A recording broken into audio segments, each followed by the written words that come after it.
وہ زمانہ آ گیا کہ کاپر تو آدمی خرید نہیں سکتا. کاپر کے وائر ہوتی تھیں پہلے, بجلی کے تاریں جو تھیں وہ کاپر کی ڈالی جاتی تھیں تاکہ اس میں سے, کیونکہ اٹس اے گڈ کنڈکٹر, اس میں ہیٹ جو الیکٹرک لاسز ہیں وہ کم ہوتے ہیں. لیکن پھر آپ دیکھیں کاپر مہنگا کتنا ہو گیا کہ لوگوں نے وہ بجلی کی تاریں کاٹ کاٹ کے چوری کرنی شروع کر دی.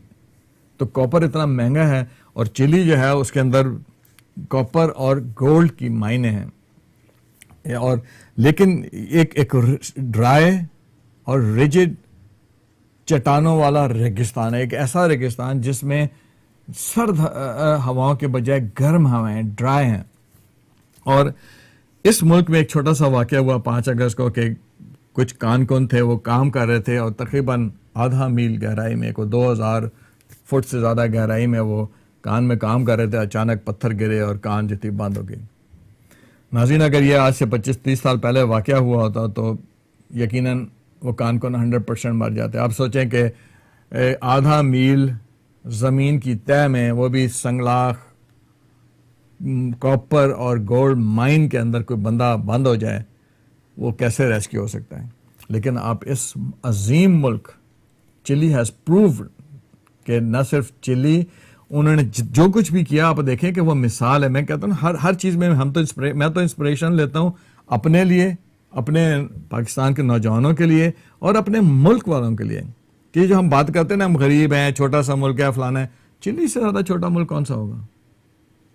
ہمارا پتلا سا ملک ہے تو چلی تو اس سے بھی زیادہ پتلا ملک ہے. بالکل ایسے ایک لائن ہے, پٹی ہے, غریب لوگ ہیں وہاں پہ, سارے کارکن ہیں, مزدور ہیں سارے بیچارے.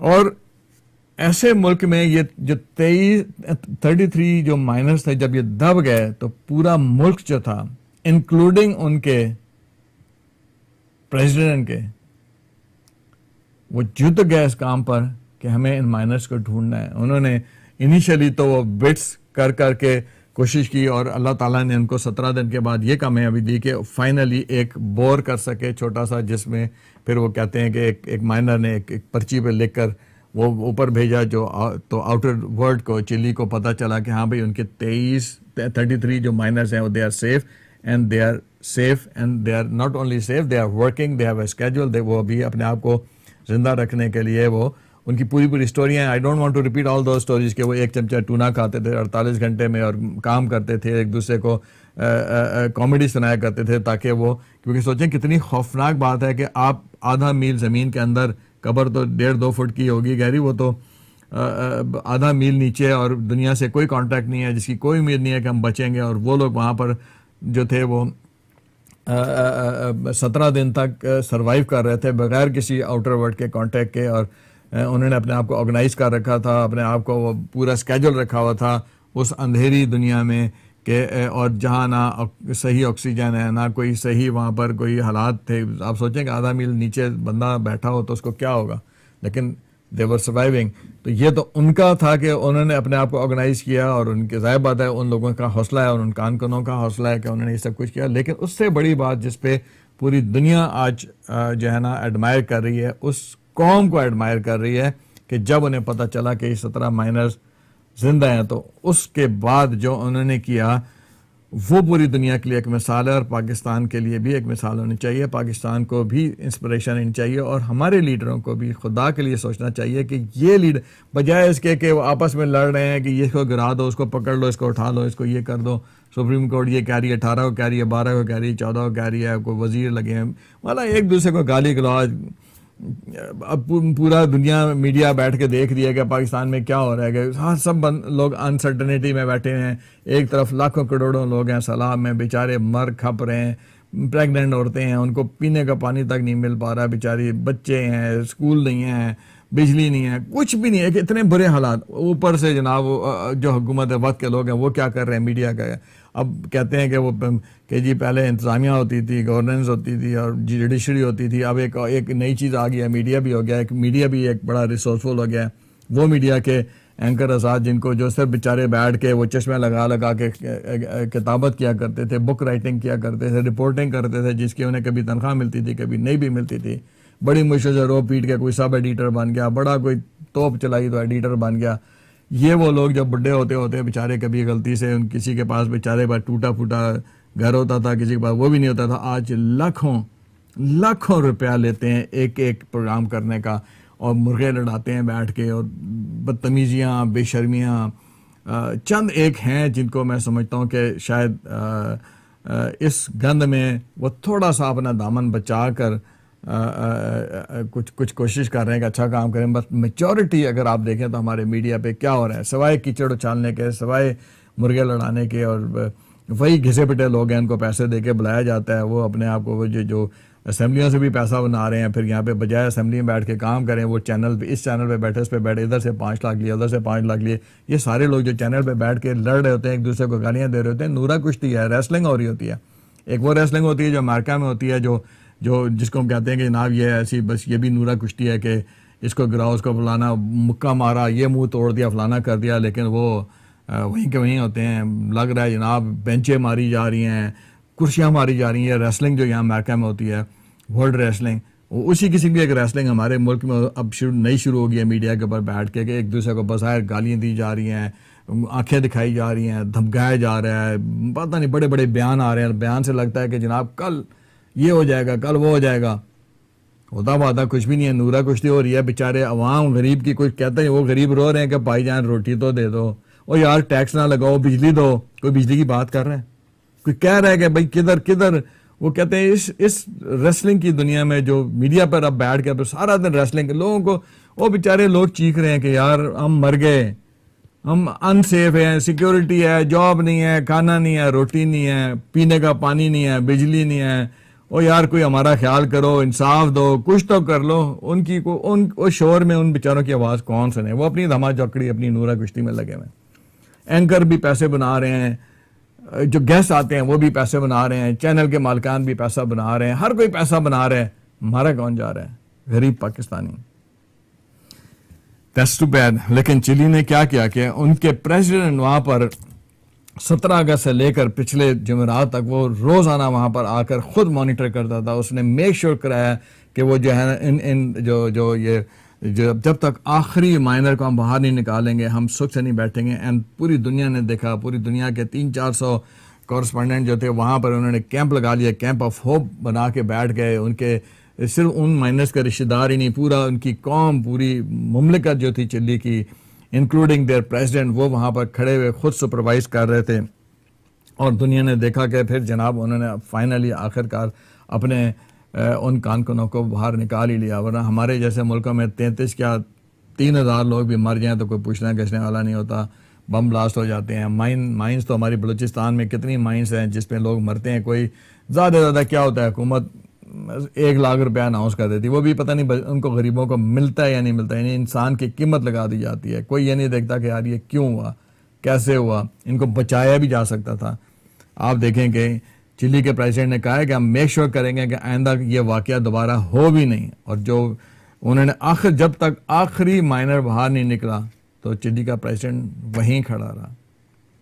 یہ ہوتی ہیں بڑے ملکوں کی باتیں. اس کو فالو کرنا چاہیے ہمیں پاکستان میں. اور میں یہ یوتھ کو بتا رہا ہوں، نہ میں وزیروں کو بتا رہا ہوں، نہ میں وزیر اعظم کو بتا رہا ہوں، نہ میں صدر کو بتا رہا ہوں، نہ میں ججوں کو بتا رہا ہوں، نہ سپریم کورٹ کے چیف جسٹس کو بتا رہا ہوں، کسی کو نہیں بتا رہا. کیونکہ یہ سب لوگ ہمارے مخلص نہیں ہیں، کوئی بھی نہیں ہے. اب تو مجھے لگتا ہے کہ کوئی بھی نہیں ہے. جتنے ہیں وزیر اینڈ ابو، اس میں ہر وہ شخص جس کے پاس دولت ہے وہ پاکستان کا مخلص نہیں ہے، وہ پاکستان کے عوام کا مخلص نہیں ہے. تو اس لیے ان کو بتانے کی ضرورت نہیں ہے.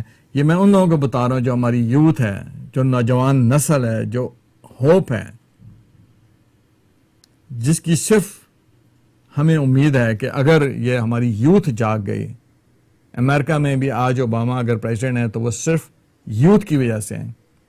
ابھی جب ان کی ریٹنگ ڈاؤن ہوئی ہے تو انہوں نے دوبارہ دورے کرنے شروع کر دیے ہیں اور وہ یوتھ کو دوبارہ موبلائز کر رہے ہیں. تو اے پاکستان کے نوجوانوں، خدا را عقل کرو، سوچو، سب کچھ تمہارے ہاتھ میں ہے.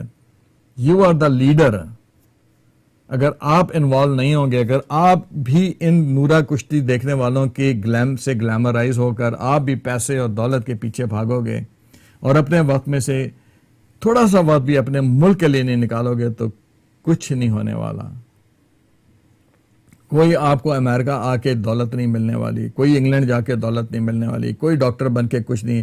ہمارے ملک کے ڈاکٹرز بے روزگار ہیں, ہمارے ملک کے ہر شخص انجینئرز بیکار ہیں, بچے پڑھتے ہیں, لائق ہیں, سب کچھ ہے, لیکن ان کو کیا ملتا ہے؟ جابس تک نہیں ملتی.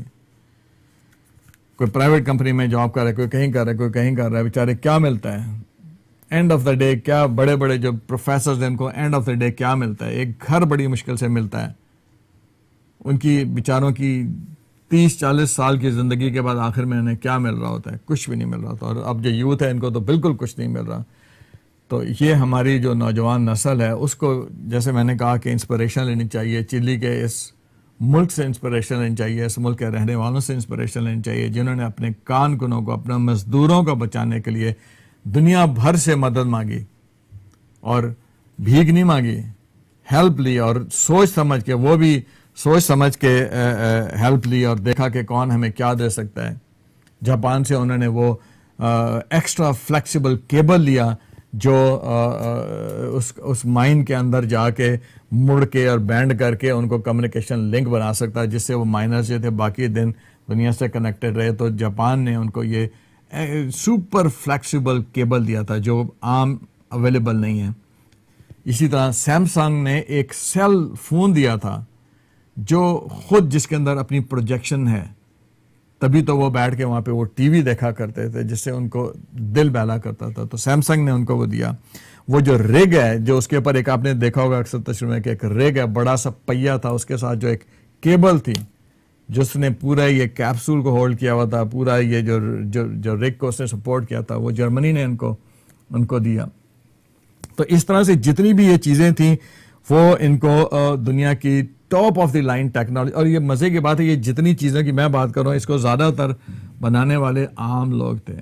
وہ جو ایک ڈرل ہے جس کے بارے میں کہا جا رہا ہے کہ وہ کبھی پہلے استعمال ہی نہیں ہوئی تھی, 75 لوگوں کی ایک کمپنی ہے جس میں ٹوٹل جو ہے نا 75 لوگ کام کرتے ہیں. اور سینٹر راک INC, اور یہاں پہ امریکہ میں وہ ایک چھوٹی سی کمپنی ہے, اور انہوں نے وہ جو ڈرل دیا تھا جو ہیمرنگ ڈرل تھی کہ وہ ایئر سے وہ ہیمر ہوتا تھا اور ڈرل آگے کرتی تھی پھر ہیمر ہوتا تھا. دیٹ واز دا ڈرل جس نے کہ ان کی زندگیاں بچائی ہیں, کیونکہ اس پتھریلی اور سنگلاخ چٹانوں کے اندر کوئی اور بٹ جو تھا وہ 2 فٹ گولائی کا کوئی ڈرل نہیں کر سکتا. تو یہ ایک ڈرل تھی جس کو پہلی دفعہ ٹرائی کیا گیا, اور جس کمپنی نے اس کو یہ ڈیزائن کیا, بنایا, وہ ایک چھوٹی سی کمپنی ہے جس میں 75 لوگ کام کرتے ہیں, لیکن انہوں نے یہ ایک سپر ڈرل جس کو کہنا چاہیے کہ جو ہیمر ہوتی تھی اور ایئر سے ہیمر ہوتی تھی اور پھر وہ آگے سے وہ بٹ اس کو کاٹتی تھی. تو دنیا نے وہ ساری ٹیکنالوجی بھی دیکھی, لیکن اس ٹیکنالوجی اور اس ٹیکنالوجیکل اکوپمنٹ کو ایک جگہ رکھ کر جو ان کا حوصلہ تھا اور جو ان کے صدر کا حوصلہ تھا, جو صدر نے لیڈرشپ دکھائی, salute to them. And we should follow the footprint of the Chileans in Pakistan. ہمیں بھی ایسا ہی کرنا چاہیے. ہمیں بھی اگرچہ ہمارے ملک میں تو اس سے زیادہ بہادر لوگ ہیں. جب اکتوبر میں زلزلہ آیا تھا جہاں پورا ملک, پورا کشمیر ہمارا جو تباہ ہوا تھا, تو سارے لوگ موبلائز ہوئے. لیکن ہماری اصل میں پرابلم کیا ہے کہ جیسے میں نے کہا نا, یہ نورہ کشتی کا گلیمر اتنا ہوتا ہے کہ وہ ایک ایکٹیویٹی ہوتی ہے, اس کے بعد میں ہم لوگ جو ہے نا وہ بڑی جلدی اس ایکٹیویٹی کو بھول جاتے ہیں. ہم سوئچ بڑا جلدی کر لیتے ہیں, ہم جو ہے نا مشن اکمپلش تک نہیں جاتے. ایک کام کو پکڑتے ہیں جوش میں آ کے اور آدھے راستے بس کو چھوڑ دیتے ہیں. سیلاب آیا, لگا کہ جناب پوری پاکستانی قوم, حالانکہ اتنا اضافہ لوگوں میں جوش بھی نہیں آیا, شاید اس لیے کہ وہ مایوس ہو گئے. جب زلزلہ آیا تھا تو اس وقت پورا ملک ایکٹیویٹ